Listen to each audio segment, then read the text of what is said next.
What is up, guys? Welcome back to another GeekaWhat video, and today I'm going to be building the ultimate RTX 3080 powered full gaming setup. I've picked some of the best peripherals out there and I'm going to build the setup today step by step. A big thanks to Nvidia and CyberPower for hooking me up with this 3080 and making this video possible, but let's dive into it. Now, I think it makes the most sense to kick things off with the monitor choice today. This is a 34-inch curved ultrawide from MSI, and if I kind of lift the monitor up, you can kind of see just how curved the screen actually is. It's also got a 1 millisecond response time, which makes it a great panel to try Nvidia's new reflex technology, as well as a 144Hz refresh rate for those super high frame rate games. Now, moving this over to one side, I'm next up going to grab our extended mouse mat today. Now, this is from XPG and it's their Battleground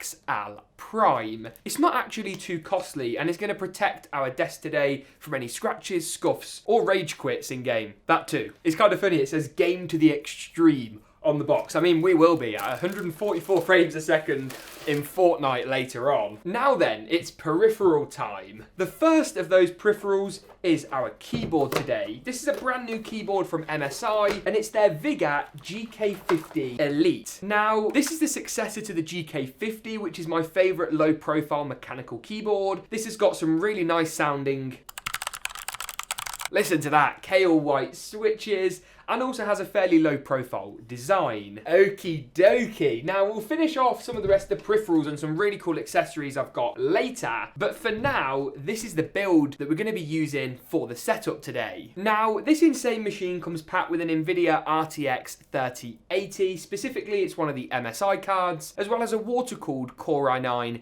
10850K. Now, you can actually buy this system kind of pre-built, ready-made, and importantly, in stock from CyberPower PC here in the UK. You can also shop by game on the site, so if there's a specific title you want to kill it at, like Fortnite, CyberPower PC have you covered. And I'll link it in the description below, as well as all the other components today and a full systems part list. I'm really excited to be checking out Nvidia's new reflex technology. Ray tracing is great, but what I really want to see is how high we can get our frame rates. And that's why I've gone for this monitor, because it's not quite as demanding as a 4K panel, but still gives you all the details and all the resolution from an RTX 3080. Before we do that though, and get carried away playing too many games, we've got some peripherals left to unbox. And these really cool things from Corsair, which are so cool that I picked up another two, because why not? The first of those today is our headset choice. When I say this is box fresh, I mean it. It's been out literally a matter of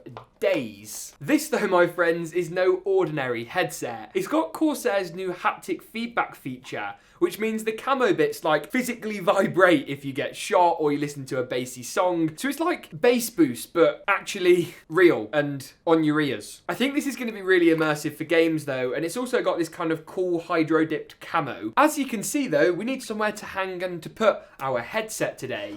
And this is where Corsair's IQ LT100s come in. I'll be honest, these are a kind of an upmarket setup accessory, but the 3080 build today is most definitely no slouch. This is their starter kit, which is kind of the best value option, and it comes with 2 base stations. And then actually the light towers themselves. Not only do these look really cool, but they couple as kind of a headset stand, which could be quite cool. All that really leaves us to do then, before we boot this up and test out the RTX 3080 with a full setup today, is to grab our mouse choice. And I've opted for Corsair's legendary M65 Elite. In white with this kind of really nice metal finish on the bottom. The mouse looks fantastic, and this is a favourite of fast FPS gamers everywhere, which makes it great for today's setup and high frame rate gaming. Because after all, frames win games. The more frames you've got, the more likely you are to be ahead of your competition, which if you're someone like me, you need all the help you can get. It's quite sad really, isn't it? Now then, we're actually at the very final part of today's setup, and this accessory is on the kind of the bougie side. We're really pushing the boat out, but it's gonna look really, really cool. This is the Corsair LS100 kit. Now, these are basically super bright RGB strips that go behind your monitor. With that being said though, that pretty much wraps it up for the setup build process. All that's left to do is to boot the whole thing up and see how it performs. First though, let's have a look at it when it's all powered up. Roll the montage.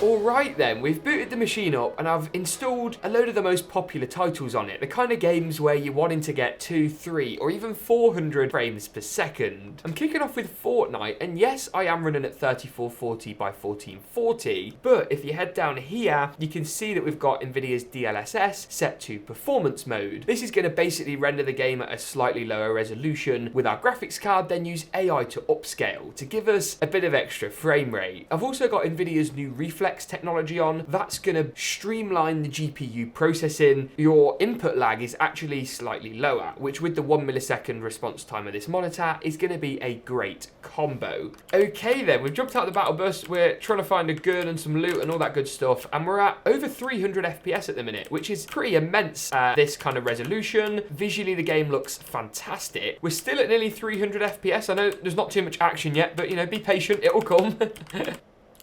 Hey, boom. Beautiful, beautiful, beautiful. Boom. There's 2. And we're still at nearly 300 FPS. 311, 325, 341, 360 at 1440p. So 3440 by 1440. This is just crazy numbers, genuinely. And DLSS is making all the difference here.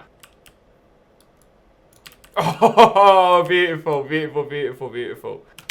Oh, this is naughty. I can't go back for that. The zone's closing in. Ah! So even now, where the graphics card's having to render a completely new scene, we've kind of moved on. We're still looking over 200 FPS, and when that's kind of like your baseline, that's pretty incredible. Okay then, so we're now in Valorant. You can see I've turned all the FPS limits off. We've got NVIDIA's Reflex technology on with boost enabled. And then in terms of graphics, we've got medium settings pretty much across the board. So competitive settings for what is a very competitive game. And we are of course running at standard 16:9 aspect ratio. Now we are in the buy phase, so there's not too much by the way of action yet, but we're hovering around the 360, 370 FPS mark at of course 144 Hertz, which makes a huge difference. And visually, the game looks really quite special. Oh my goodness, we're at over 400 frames per second. And we've got the W, we won. Well, that round anyway.